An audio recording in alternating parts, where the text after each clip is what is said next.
Hi. So I want to make a video about empaths and avoidance. And it's just a thought that I had. And yeah, I don't know if it's worth making a video, but I'm going to try. So I want to talk about the idea that, okay, so something happened to me earlier this week. I don't want to get into it, but it sort of threw me into and the, a depression, not depression, but into sadness and stuff like this.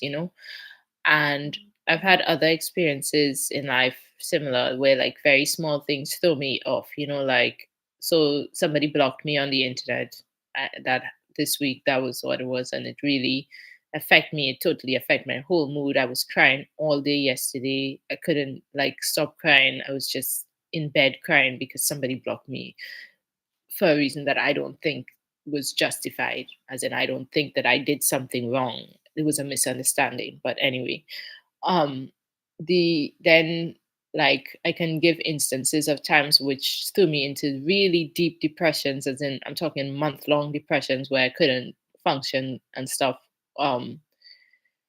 Where I wasn't able to even make videos, or I wasn't, like I was totally depressed. So that was like that an instance is I was on a bus. um they dropped me off. The bus driver dropped me off, and like it's like the bus stop wasn't exactly where I needed to be, and I was lost because I'm new in the city or whatever. And so I wanted to ask for directions. I started to ask people for directions, but everybody thought I was a vagrant, possibly because of how I look or how I dress or whatever. And um the people were just like, no, and not in English. It's also that my English is not, I mean, my German wasn't very good. This was in Germany. They're like, penna, which is the word for vagrant, gay whack, like, don't touch me, go away.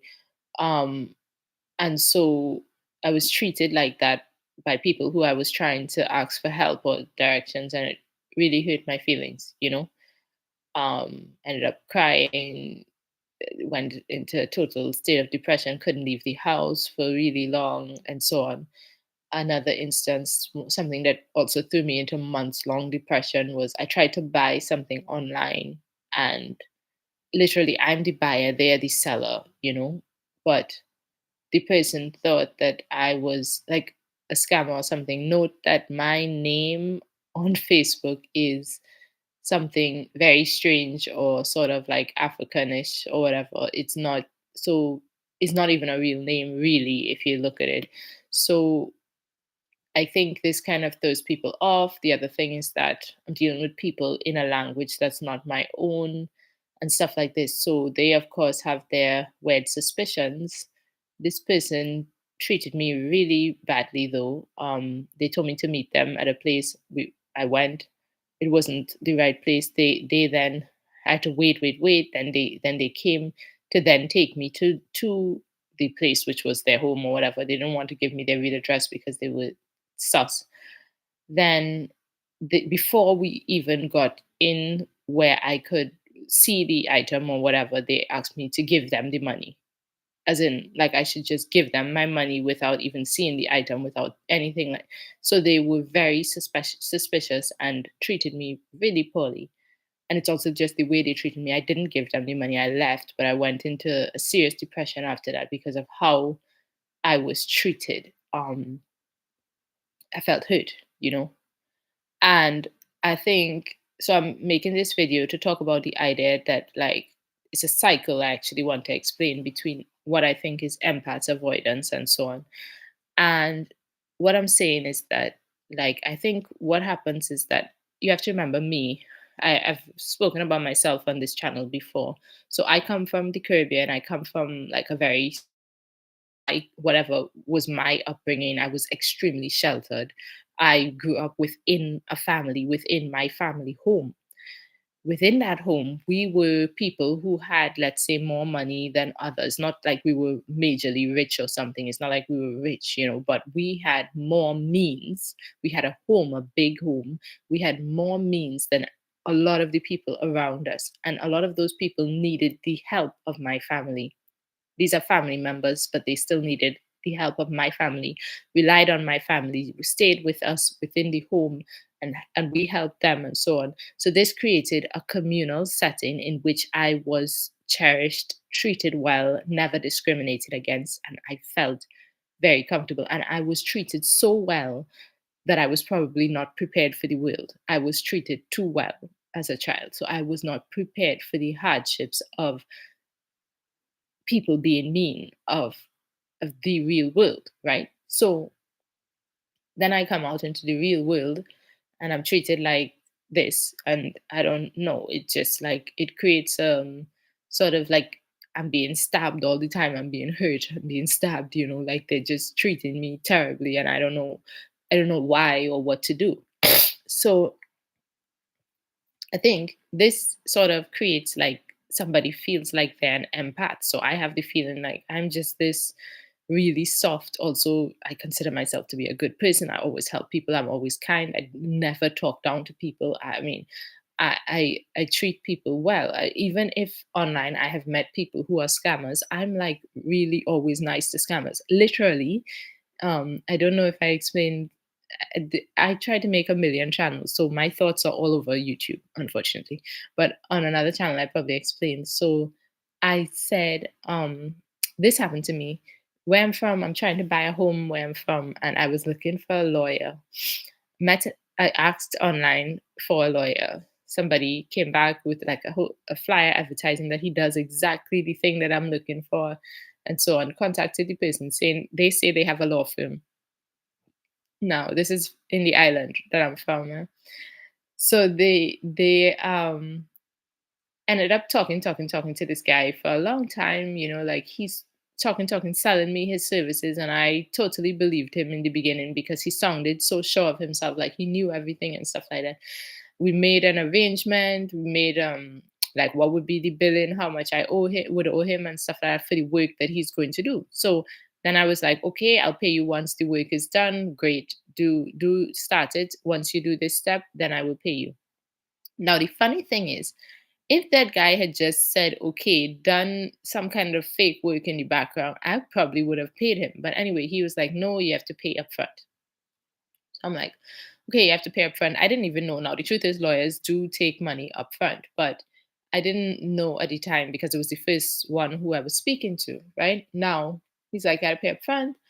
I'm like, okay, but I'm not there. How am I gonna pay you? He's like, well, just send somebody to this place. They can give the money there at the office, or well, since you're not here, you can pay it by MoneyGram also. I'm like, okay, MoneyGram is easier because I didn't want to disturb my family. And he gives me his name and address and MoneyGram, right? This was at night. I'm like, okay, I'll pay it in the morning because it's like 12 o'clock at night. We're in a time difference. So he's talking, it's like midnight, right? So I said, okay, I'll pay it in the morning, no problem. Bye, I have to sleep now. Middle of the night, just before I sleep, and then I looked up his name because it's always instinct. You Google the person's name. This guy, his name is unique. There's only one person with his name. There's no information about this guy except for like a judicial case between him and another woman with his name, and in the same area that he's from is the case was set, so it's in his name in the area that he gave me the address for. And this lady sued him for being a scammer, basically for scamming her out of $30,000 of the currency that I'm talking about. So it's not like US, it's probably like 4,000 US, right? So, and I guess the money he asked me for was not much. It would have been like 100, less than 200 US. So she scammed this woman out of like 4,000 US, in a very bad way because it wasn't only her who he scammed. He scammed several people. She took him to court and he ended up being found guilty, spent 4 to 5 years in prison. And this is what is online about this guy. Like he's a scammer. I didn't even block this person. Now I should have. And I'm really sad that in the whole conversations and everything, I gave him all my information. I gave him lots of information that I really feel, exposed having given him. So, but in the night when I was like, can't be. I mean, I sat down talking to this guy. He seemed so real and like nice person. And thinking this guy's a scammer. It can't be. It can't be. Um, And I couldn't sleep, right? I couldn't. Then I woke up. I told my husband, and then the next day we just kept going over. Is it possible? Is it possible? And then we went through everything. That I was like, shit, it is the same guy. Probably no. At that point, I wasn't like it's the same guy. I was like, it could be. It could be. Like we don't know, right? I can't find anything about him online. I can't find anything about his so-called firm. It's a bit weird. So I said to him, I didn't send him money, but I think I'm gonna ask my family for help to find a lawyer because I heard that there are a lot of scams online, um and it's safer to go with someone who you know. Also, when I look up your name on Google, the information that I'm finding about you is not really positive. So I don't know what to do with that, and I have cold feet. Right, is what I told him. And then he said, "Okay, fine, go and ask your family." That was his response, which means like he didn't even try to defend it. Like he didn't defend it at all. So which means he is a scammer. He is a scammer. I told him basically that my fears are that he's a scammer. And he basically said yes. So at the end of the day, I was literally talking to a scammer. And I mean, like, even at that point, I didn't feel like I should be mean to the guy or something. This was somebody who had been to prison for being a scammer. And I still wasn't mean to him. And I don't understand how people are mean to people who, like, I'm definitely not a scammer. I literally hate scammers. That's the other thing. Like, when I talk about procrastination, the last video, I wanted to talk about all the ideas that I want to start like a Facebook anti scammers Facebook page for people in the area that I'm in. There's a long story. But anyway, uh so I um need to talk about what I was talking about, which was empaths. And I did not make my points. Shoot. I want to make a very simple point. The point is that if you are sensitive, what happens to you is you become avoidant. You become super.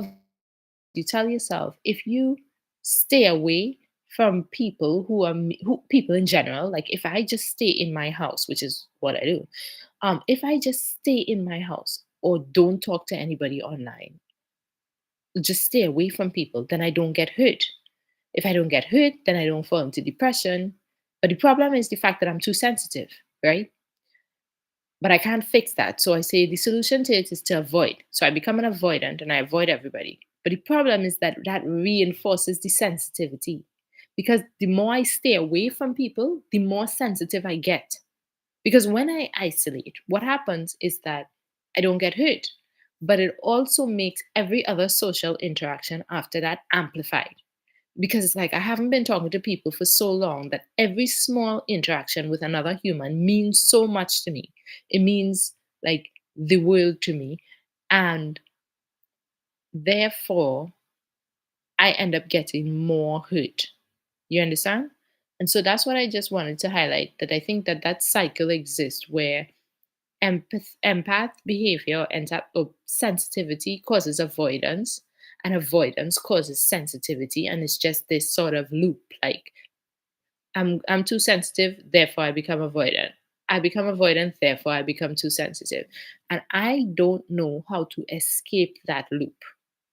So that's what I wanted to say. And I ended up talking about a million other things.